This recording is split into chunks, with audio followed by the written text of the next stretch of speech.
برای هر مردی تا حالا حداقل یک مرتبه این اتفاق افتاده که داشته با دختری صحبت میکرده و دختره اونو پسش زده.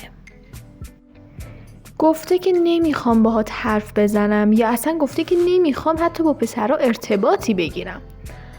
و این پسر طفلی داغون و ناراحت سعی کرده که خودشو توضیح بده، اثبات بکنه و دختره رو قانع بکنه. و متاسفانه اشتباهاتی رو اومده انجام داده توی این گفتگو که کارشو کلاً خرابتر کرده. درست که نشد هیچی. در ادامه این ویدیو میخوام طبق علم روانشناسی تکنیک‌های روانشناسی معکوسی رو بهت یاد بدم که با استفاده از اونا خیلی راحت بتونی 180 درجه روند رو برگردونی و به نفع خودت بکنی و کاری کنی که یه دختر خودش مشتاق باشه که باهات ارتباط بگیره. اصلا نیازی نیست تو دنبالش بری. این تکنیکا فوق‌العاده جواب میده. دیدم که دارم میگم، حتی روی خود من جواب داده. بچه‌ها جالب ترین قسمت اینه حتی کسایی مثل من که میدونن این تکنیک ها رو، من دارم اینا رو آموزش میدم و خودم کاملا به تکنیک ها تسلط کامل دارم، ولی باز هم وقتی یک پسری این تکنیک ها رو روی ما دخترها میزنه بازم گولش رو میخوریم. ببینید با اینکه میدونیم داره تکنیک میزنه اما بازم گولش رو میخوریم. چرا؟ چون این تکنیک ها مستقیم با ضمیر ناخودآگاه دخترها در ارتباطه و مستقیم روشون تأثیر میذاره. خیلی ناخودآگاه طرف دنبالتون میاد. خب بچه ها، اولین چیزی که باید در نظر بگیرید اینه که اون دختر داره شما رو نادیده میگیره و بهتون اهمیت نمیده و هر چقدر که شما بخواین این روند رو که بخواین بهش اثبات بکنین براتون مهمه، براتون ارزشمنده و هی اینا رو بهش بگید طولانی تر بکنین، کارتون سخت‌تر میشه. البته برای دختری که داره شما رو پس میزنه ها، نه موقعی که رابطه رو شروع کردی، اونجا دیگه این تکنیک جواب نمیده.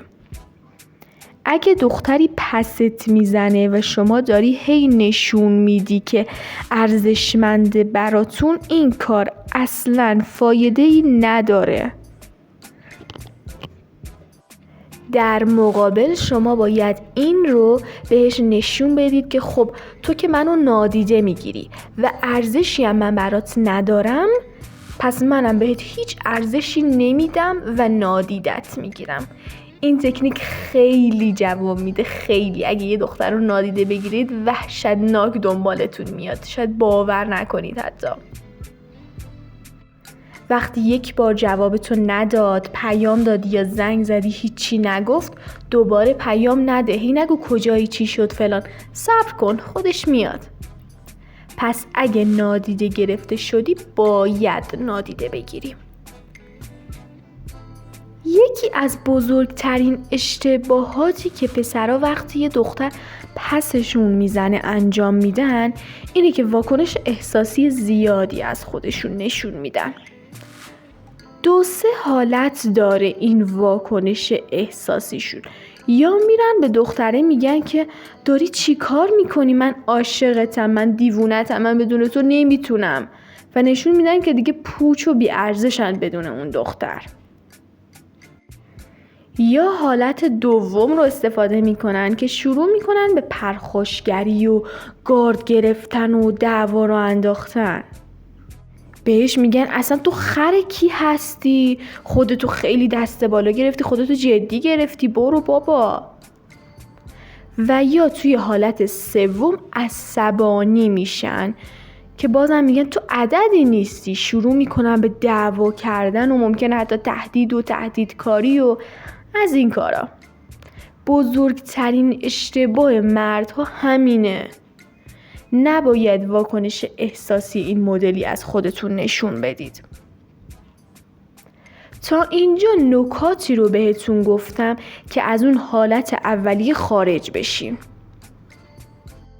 و در ادامه اگر دیدین که بازم توجه نمیکنه بهتون، بازم داره اینجوری رفتار میکنه و پستون میزنه و اهمیت نمیده بهتون، میریم سراغ نکات بعدی. این مورد خیلی جواب میده، خیلی وحشتناک جواب میده. نمیدونم، قسم حتی حاضرم بخورم سر این تکنیکا، واقعا جواب میدن. طرفو از ذهنتون بندازید بیرون. وقتی که طرفو از ذهنتون خارج میکنین، دنبالتون میگرده، میبینی دیگه کسی نیست پیگیریشو بکنه. الان کجا رفته این عاشق شیدا؟ دنبالتون میفته، چون دوباره میخواد اون حسو ازتون دریافت بکنه. خودش پس میاد دنبالتون، ببینه چی شده که شما رفتید. پس روی زندگیت و خودت وقتتو بذار یه مدت و از ذهنت اونو برای یه مدت بندازش بیرون. در راستای این نکته یه چیزی که خیلی میتونه بهتون کمک بکنه اینه که بگی آقا زمانی که من طرد شدم و تو ترکم کردی، من اصلا داغون و دیوونه نشدم. اینو باید نشون بدی یه جوری بهش. حالا چطوری نشونش میدیم؟ با تفریحات توی اجتماع، استوریای اینستا، اینا خیلی جواب میده. برو مهمونی، برو بیرون ورزش بکن، مثلا کافه میری، طبیعت گردی میکنی، اینا رو برو عکس بگیر یا با دوستات عکس بگیر و استوری بذار، توی فضای مجازی بذار، پست بذار، یه همچین کارایی بکن. توی اجتماع بودن خیلی خفنه. اینجوری بهش نشون میدی که من اصلا آدم ضعیفی نیستم. پس خوش بگذرون و قشنگی زندگیت رو بهش نشون بده. البته بعد یه مدت، مثلا بعد 1 ماه، نه اینکه فرداش که مثلا جدا شدین یا نمیدونم دعوا کردین و اینا بری سریع این استوریا رو بذاری. اینجوری میفهمه که تو میخوای فقط بسوزونیش، برای همین باور نمیکنه. یه مدت بعد، 2-3 هفته بعد، مثلا 1 ماه بعد این کارو بکنی خیلی جواب میده. بهت قول میدم که دختر خودش میاد و پیگیری تو میکنه. اگه نکرد بیاین پیش من بگین که آقا نشد. یکی از اشتباهات شما وقتی دختره بر میگرده و بهتون پیام میده، پیگیری میکنه شما رو، اینه که شما بر میگردین روی خونه اول و میشین همون مرد ضعیفی که اون موقعم ترکش کرد و رفت. همون مردی که دختر پسش میزد. این اشتباهه. اون از ورژن الانت خوشش اومده، الانت بهش نشون داده حس ترسو، پس الان تو رو میخواد، نه اونی که پسش زد. و دختره میاد ببینه که آیا تو تغییر کردی یا نه. پس دوباره شروع نکن به التماس کردن و نباید کلی پیام بدی، دوباره کلی پیگیری کنی و بشی اون آدم سابق. باید ورژن جدیدت باشی، اونی که ازش خوشش اومده. نکته بعدی اینه که با احترام باهاش رفتار بکن، ولی در عین حال سرد باهاش. احساسی رفتار نکن. طرف یکم باید متوجه بشه که تو سرد شدی به خاطر رفتار گذشتش، به خاطر رفتاری قبلیش. بچه یه تکنیک خیلی حرفه‌ای که هست میخوام بهتون یاد بدم، اینه که ببینید یه مدت سرد باشین، یه مدت گرم باشین. اینجوری خیلی گیج میشن. به دختره نباید نشون بدی که تحت تاثیرش قرار گرفتی و با یه پس زده شدن، با یه جواب رد شنیدن داغون شدی. اینجوری ضعیف بودنتو نشون میدی و اینجاست که جذابیتتو برای دختر رو از دست میدی. باید بهتون بگم که خیلی وقتا دخترها شما رو با این کارا میان امتحان بکنن و بسنجن. مثلا پس میزنه تو رو، تو رفتار تو رو بسنجه، ببینه برات مهمه، ببینه چه جور واکنشی نشون میدی، یا اینکه با اعتماد به نفس رفتار میکنی و اصلا برات اهمیتی نداره.